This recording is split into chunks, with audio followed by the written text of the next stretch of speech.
我小姑现在不是在坐月子吗？她超级想吃我做的金桔，所以今天就给她煎一煎带过去给她，然后喜欢的朋友也可以试着做一下哈。总共买了2斤的姜，但是我们这个姜是老姜，我们这边只有卖这种姜的。如果是小黄姜的话，就没那么辛辣。我闽南这边坐月子都会吃这个姜果，但是我可能是外地的，我就觉得我吃不惯，感觉特别辣。但这个确实吃了对产妇会比较好。作为老哥也出分力，我老公也帮我一起削，这样子会更快一点，等下就做好给他送过去。不用很干净哦，不用很干净。这样过后我们就给它清洗干净。有时间就把这个姜给它去外面晒干哈，控干水分。没有时间像我们这样用厨房纸给它吸干就可以了。也不知道它是多久吃完，所以说最好是不要沾这种生水啊，这样储存时间会更长。去皮了一下，又加上遇到一些坏的给它切掉了，所以才1斤半啊。把这个姜给它切小块一点，会比较好打。我们这绞肉机比较小，所以我们就分2次打，这样打的会比较匀一点。这种甜度就是看个人喜好哈。1斤半的话，我就准备150克的红糖。然后接下来我们就准备高度白酒，最好是这种52度的比较高的哈，准备100克左右就可以了。这快喝完了这一罐，哇，90吧，就这样。这2样我们就一样加1半，直接用绞肉机打成泥。打好过后，我们就给它倒出来，再把这另外1半给它打来。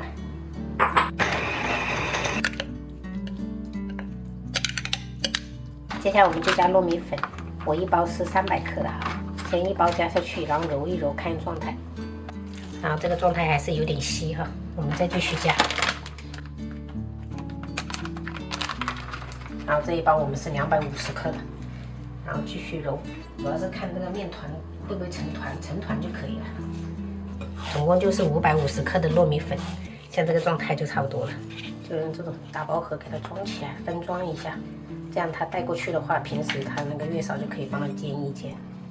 这个浆果不一定只有产妇坐月子的人吃，就是只要是平时感觉说手脚冰冷啊都可以。这些量它应该是半个月就能吃完，所以叫它放到冷藏室保存就不会坏。如果几个月吃完了就放冷冻比较好。然后这些我们就用来煎了。这个是之前朋友送的一个礼品，然后给我们，我这个包装就没有舍得扔掉，刚好今天就派上用场了。红红的喜庆，因为是给月子的产妇吃的，所以我是用的黑芝麻油煎的。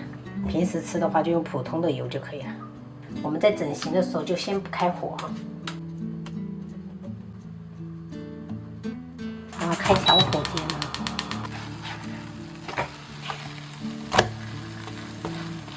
两面煎熟，我们就可以盛出来了。最后2个也出锅，有点大。好，可以去投喂了。再带几个玉米给它吃，七色糙米，所以带一包给它。Baby， 你就是我的唯一。哎呦，吓我一跳！我都不爱吃这种，你知道吗？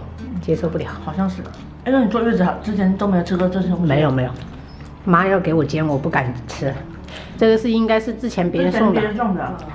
它可能是加的白糖，看那个颜色就知道。我是用的红糖。红糖哦，红糖月子里面比较好，红糖比较好。来吃一个，还是挺辣的哦。证明我开始越来越闽南话了。天哪，妹妹在睡觉呢。哎呦呦，还有。吃饱了都会睡3个小时，3个小时。那就是一个爱睡觉的宝宝。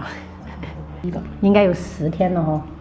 没有，第8天了。太可爱了。牵手的，牵手的，牵手的，牵手的。终于清醒了。你把它抱起来完了。不要，让它躺着。抱习惯不好，我以后再抱。